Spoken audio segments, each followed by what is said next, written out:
Today, we're going to be talking about two different subjects. Number one, there's a real serious escalation in violence in Rio de Janeiro in Brazil between the local gangs and the government of Brazil, the police and the special forces. There's an organization called BOE, which is an anti-gang unit. One of Brazil's oldest and most powerful criminal organizations is called Comando Vermelho. It's Red Command in English. And it started back in the late 70s in the prisons in Brazil.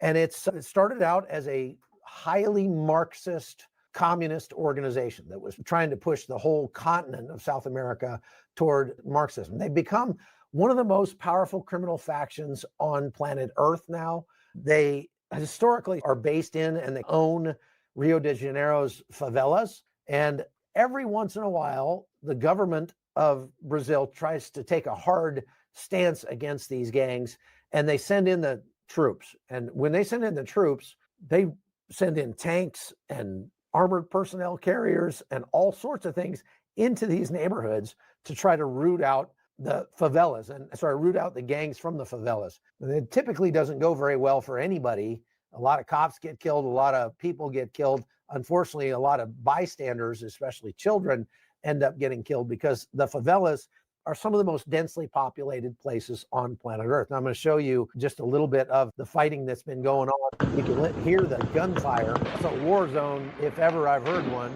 This is something that happens from time to time as the government tries to take over these favelas and tries to kick out the gangs.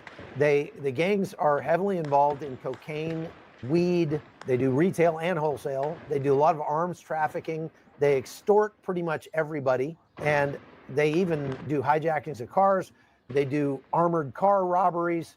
And they do what's called parallel governance in these favelas. That is, they are the most powerful force in the favelas. And so they are actually governing to some extent in there. The Red Command is a highly influential criminal organization, and they do actually send a lot of drugs out of their countries. It makes them a transnational criminal organization.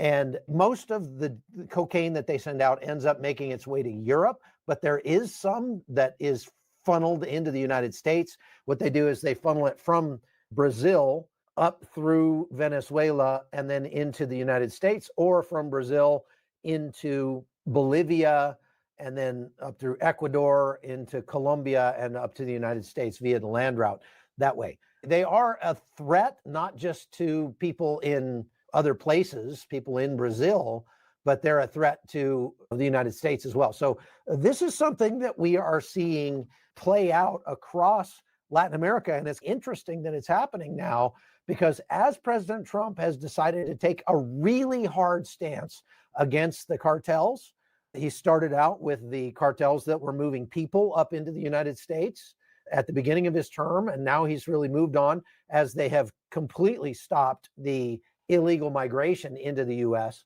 He has moved on to the narco-trafficking and is trying to stop the drugs coming into the United States. As a matter of fact, yesterday they struck 4 ships. This is the most they've done in one day. I say ships. These are these go-fast boats. I've got the video here of that. These were out in international waters. Pete Hegseth put this out, and it's another one of these strikes that you see. They say there were probably 8 people on these boats that were killed and taken out by U.S. naval assets. And you can see there the bales of cocaine on the front of that boat. They are continuing to spread cheer throughout the Caribbean to the drug runners. It's good to see how President Trump taking such a strong stand against these cartels has emboldened leaders all across the Western Hemisphere to do the same. And that's something we should call out and praise President Trump for sure.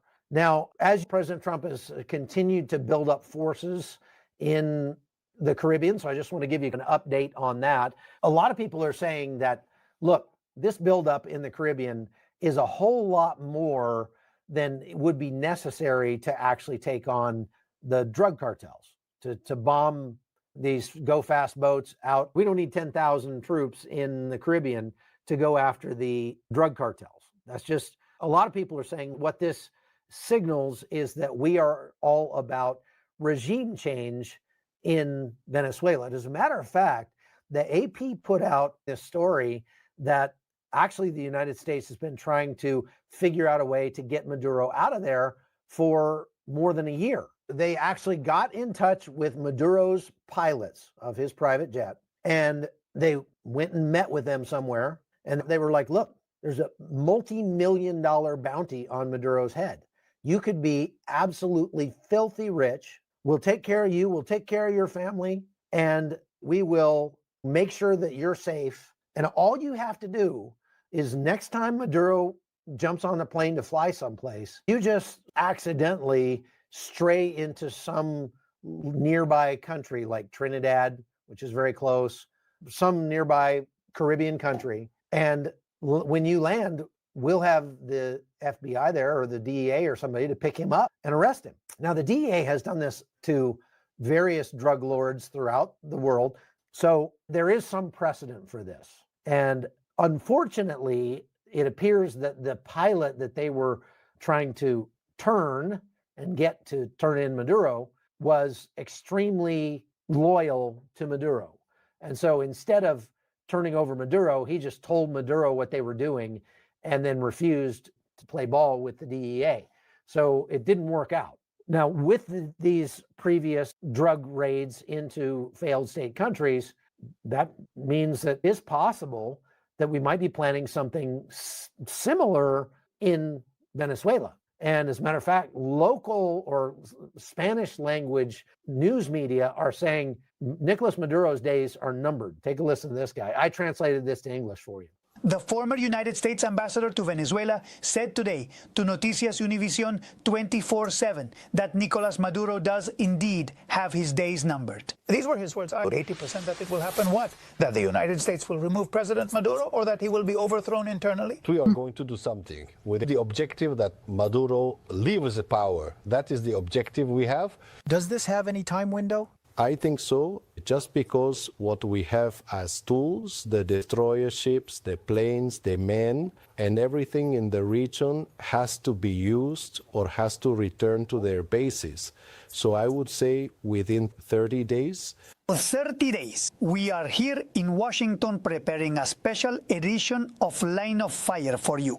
Maduro in the crosshairs. This is the former ambassador to Venezuela who is going on talk shows and saying it looks like Maduro may have less than 30 days left. And so maybe he shouldn't be buying any green bananas at this point. He's not the only one that's saying it. As a matter of fact, some American politicians are telling Maduro that he should get lost. This would be a good time for him to exit stage left. He is talking about not only Venezuela, their dictatorship that's about to fall, but if that happens, then he's saying that also Cuba's dictatorship may be about to fall because Cuba relies very heavily on subsidized fuel from Venezuela. Now, Venezuela has used fuel as an instrument of soft power for many years. As a matter of fact, they were giving subsidized fuel to lots of countries in the region, to Honduras, to Haiti, and places like that. And they were doing that to try to exercise control over those countries. Venezuela has also been known to send agents provocateurs into various Latin American countries, including the one that I'm sitting in, to try to whip up anger against local governments and try to get left-wing governments installed or elected. Venezuela has been a force to be reckoned with in the Caribbean and across the Western Hemisphere for some time. And they've even had agents provocateurs, I believe, in the United States trying to whip up anger and resentment against the government, maybe with some of these ICE protests and that sort of thing. That is part of their modus operandi. And we have now millions of Venezuelans in the United States. There's no question that some of those people are there with nefarious intent. That's one of the reasons why President Trump wants to overthrow Nicolas Maduro, because if we can install a legitimate regime in Venezuela, things will start getting better in Venezuela. Therefore, the 8 million people who fled Venezuela because they were having to cook and eat their pets will be able to go back home. Now, when is something going to happen on the ground in Venezuela? Because as that ambassador to Venezuela said, we've got all these troops, we've got all these ships in the region. We can't leave them there forever. They cost money to stay there. So how long will it be before we actually attack Venezuela and maybe Cuba? His theory was that it would take perhaps 30 days.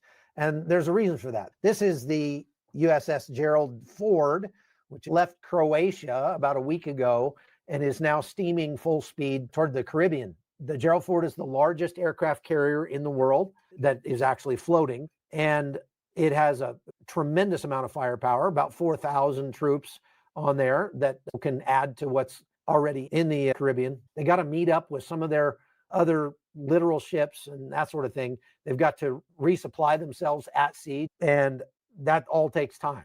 So it's going to be probably at least a minimum of a couple weeks before the Gerald D. Ford shows up in the Caribbean, and they're probably not going to do anything until it does. That's why they're saying it could be up to 30 days, but it's coming. Now, Nicolas Maduro gave an interview on local Venezuelan TV the other day in which he blamed President Trump for imperial ambitions. He repeated this sort of ridiculous claim that the United States is just after Venezuela for their oil. And I explained before why that's ridiculous, because number one, America is energy independent without Venezuelan oil, so we don't need Venezuelan oil. Number two, Venezuelan oil is extremely dirty and heavy and takes a tremendous amount of processing. And we do, in the United States, have some refineries that are calibrated specifically for Venezuelan oil. And we do need a certain amount of Venezuelan oil to keep those refineries in operation. But we already have agreements with Venezuela to get the oil we need to do that. The United States is actually bringing in oil from Venezuela right now as we speak and refining it in the United States. Now, it cannot be sold in the United States. That's where we draw the line, because we don't want to support Venezuela any more than we have to, but we are reliant on a modicum of oil from Venezuela because we have these refineries that are calibrated to specifically that kind of oil. For the time being, we are still buying oil from Venezuela through American oil companies like Chevron and ExxonMobil.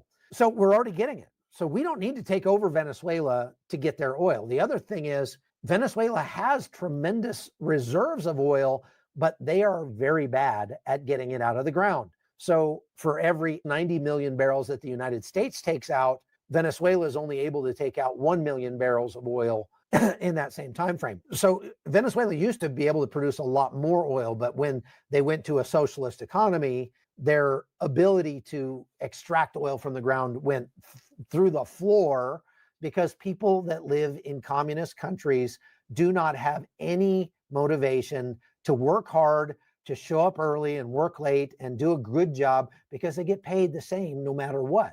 And so there's a built-in motivation in communist countries for people to do the bare minimum not to get fired. And that's it. When you listen to President Maduro talk about this, keep that in mind. The American empire is playing a dangerous card for our region, but also dangerous for them. And moreover, it is an extremist card. They cannot say that Maduro has weapons of mass destruction, or they can say about me what they said about Saddam Hussein. They can't. No one would believe them. So they bring out the stories, which they have brought out, Hollywood style, where Maduro is the villain of the movie and they are the good guys. And then they are going to send their army, the good guys of the movie, blonde, strong, coming to get the Latino, the villain. But the truth of the movie, two peoples know it, that the bad guy is not who they say, that the bad guy is the one who writes the movie, the one who makes the movie over there. Those are the real bad guys, as we have demonstrated multiple times.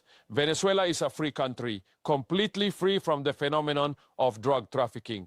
Completely free from the phenomenon of drug trafficking? You mean to tell me there's no drug trafficking at all in Venezuela? Okay, that does not pass the smell test at all. Give me a break on that. Okay. There was not a single hectare, not a hectare planted with coca leaf plantations. There are no cocaine labs, and the ones they bring across the border, bam, boom, pow, we destroy them ourselves, our police forces, our military forces. There is not a single hectare of marijuana. Maduro here is saying the United States wants to take over our oil. That's ridiculous. We don't. Saying there's not one bit of drug trafficking in Venezuela. That's ridiculous as well. And I guess we'll find out. Now, the funny thing is, Maduro says there is no drugs in Venezuela. Just last week, Venezuelan military authorities raided a drug lab in western Venezuela, right near the Colombian border, and took it out. And it was all over the local news. So I guess you could say, well, did they plant that there and stage a raid on it so that they could say, look, we're taking out our own drugs? Or was he wrong when he said that there were no drugs in Venezuela? Okay. Either way, it's obvious you can't trust Maduro. The other thing he said in there, which kind of made me snort, was that Venezuela is a free country. Anybody who lives in Venezuela knows that Venezuela is not a free country. If they get rid of Nicolas Maduro, it could be great again.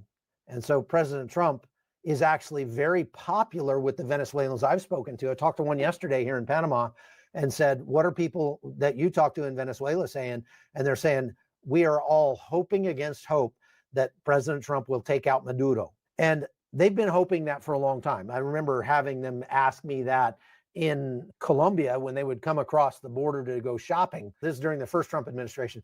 When is President Trump going to send the U.S. military to take out Maduro? And I really took issue with that. I was like, why should I send my sons to bleed and die for Venezuela when you aren't willing to bleed and die for your own country? But now that there are 8 million Venezuelans that have fled that country, and many of them have come to the United States, it might actually be worth it for the United States to go in and take out Maduro. So we'll have to wait and see.